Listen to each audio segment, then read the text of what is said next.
কোটা সংস্কার আন্দোলন ঘিরে সংঘর্ষে গুলিবিদ্ধ হয়ে চিকিৎসাধীন আরও দুইজন শিক্ষার্থীর মৃত্যু হয়েছে। নিহতরা হলেন রাজধানীর সাউথ ইস্ট বিশ্ববিদ্যালয়ের শিক্ষার্থী মোহাম্মদ ইমতিয়াজ ও মাদ্রাসা শিক্ষার্থী মঈনুদ্দিন। আজ শুক্রবার ভোর 4টার দিকে ঢাকা মেডিকেলের নিবিড় পরিচর্যা কেন্দ্রে চিকিৎসাধীন অবস্থায় ইমতিয়াজ এবং বৃহস্পতিবার দিবাগত 2টার দিকে মঈনুদ্দিন মৃত্যুবরণ করেন।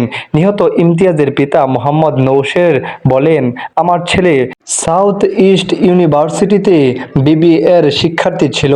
গত 19শে জুলাই খাবার খেয়ে বাহিরে বের হলে রামপুরা বনশ্রী এলাকায় আমার ছেলে গুলিবিদ্ধ হয়। পরে তাকে উদ্ধার করে প্রথমে স্থানীয় একটি হাসপাতালে ভর্তি করা হয়। অবস্থার অবনতি হলে উন্নত চিকিৎসার জন্য গত 22শে জুলাই ঢাকা মেডিকেলে ভর্তি করা হয়।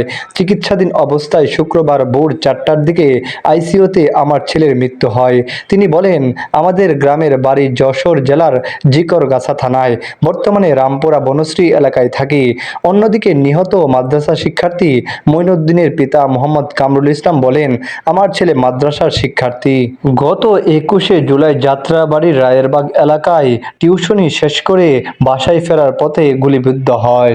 পরে গুলিবিদ্ধ অবস্থায় তাকে ঢাকা মেডিকেলে নিয়ে আসা হয়। বৃহস্পতিবার রাতে আমার ছেলে চিকিৎসাধীন অবস্থায় মৃত্যুবরণ করে। তিনি আরও জানান, আমাদের গ্রামের বাড়ি গোপালগঞ্জ সদরে, বর্তমানে যাত্রাবাড়ির রায়েরবাগ এলাকায় থাকি। ঢাকা মেডিকেল কলেজ হাসপাতাল পুলিশ ক্যাম্পের ইনচার্জ মোহাম্মদ বাচ্চু মিয়া দুইজনের মৃত্যুর বিষয়টি নিশ্চিত করে বলেন, মরদেহ ঢাকা মেডিকেল কলেজ হাসপাতালের জরুরি বিভাগের মর্গে রাখা হয়েছে। বিষয়টি সংশ্লিষ্ট থানাগুলোকে অবগত করা হয়েছে।